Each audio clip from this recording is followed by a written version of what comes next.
I hate acne.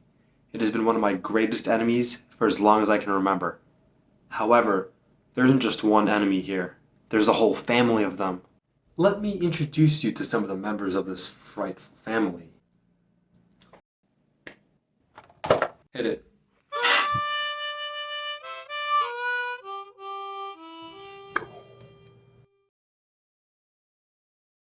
We have the whitehead, aka the sickening sister.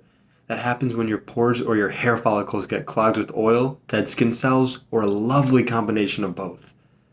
The pore or follicle gets completely blocked, causing the contents inside to get infected, and they inflame a bit, like me after eating too many pork chops.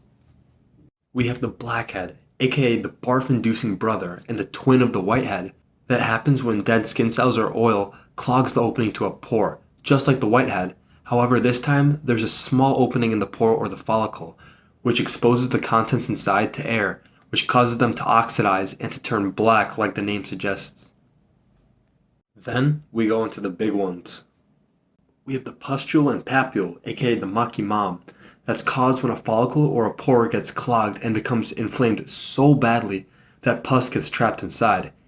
Even grosser is when you're sick and infected, and fluid and dead white blood cells make their home in it, like a forbidden piñata.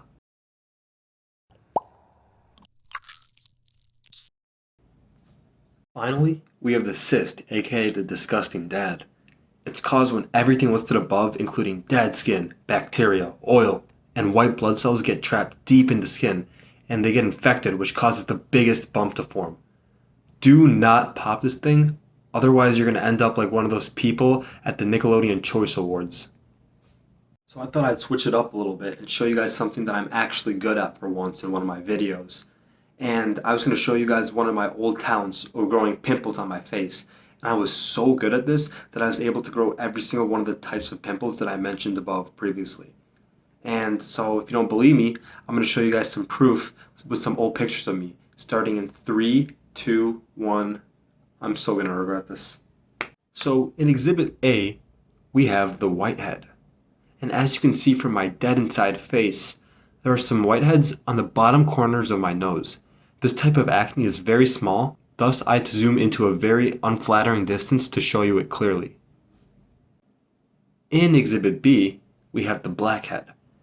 As you can see in my face that has more oil than a Saudi Arabian reserve, blackheads are a bit harder to capture on me because I have darker skin, but you can see one on the left side of my face, which is characterized by its namesake bump on the top. Just a little clarification. The oil that causes acne is not the one making the Gulf rich. The oil on your face comes from a small gland in the skin called the sebaceous gland. And this gland produces a special type of oil called sebum, not sebum. Typically, it's used to moisturize, lubricate, and prevent bacterial growth on the skin, but oftentimes it clogs the pores on your face, which leads to these blackheads and whiteheads. In Exhibit C, we have the pustule. In this picture of me trying to look tough a few years ago, there's a nice juicy pustule hanging under my bottom lip. And even though these have a similar color to whiteheads, they are much thicker due to the contents that inflame inside. Finally, in Exhibit D, we have the cyst. In this monstrosity of a picture of me from about 6 years ago, you can see a cyst under my nose. And it's built like a red buzzer button, except it doesn't make any noise and just oozes when you push on it hard. Usually cysts are the most severe type of acne due to the sheer size of the pimples that form from it. Now that I've shown you all these problematic members of the acne family, how do you get rid of them? Well, what's one way to get rid of a group that lives on your property without paying rent? You evict them. Get your ass on. But instead of doing it the bureaucratic way where you gotta wait for all the paperwork to come in and finally process, just do it with the pore strip and just rip off those pieces of acne that have been ripping you off for the last I don't know how many years, right? A little bit more of an informative note. I just want to let you guys know that pore strips are great for dealing with acne such as blackheads and whiteheads. But if you're dealing with acne such as cysts, pustules, and papules that infect a deeper layer of your skin, pore strips are probably not the best choice of treatment because they only deal with surface level acne. Thus, you should probably consult a dermatologist to hook you up with that right skincare routine to get you looking good. So this specifically is the Bioré Deep Cleaning Charcoal Pore Strip. And there's been a lot of charcoal in some of my previous videos, so much so that you think this is a grilling channel. Bruh. I wish, but... So the reason why charcoal is used in pore strips is because it's excellent at absorbing stuff. Specifically in this case, it's excellent at absorbing oil, dead skin cells, and any other things that might clog a hair follicle or pore that cause a blackhead or a whitehead. It's kind of like a reverse undertaker, the way it digs out dirt and dead stuff from the surface. And there's nothing fake about it either. Besides charcoal, the strip is made of several synthetic polymers that give it some important abilities to allow it to do its job properly. Depending on the company that makes these bad boys, the type of polymers will vary, but some common ones include silica, glycerin, and styrene. These ingredients give the strip the ability to tightly stick to the skin, modify its surface, and perfectly fit any skin surface and stretch a lot. Sounds like Mr. Fantastic, but more useful to the world, especially if you've seen any of those movies before. When you apply the pore strip to your face, this thing will spring, or should I say, stick, into action.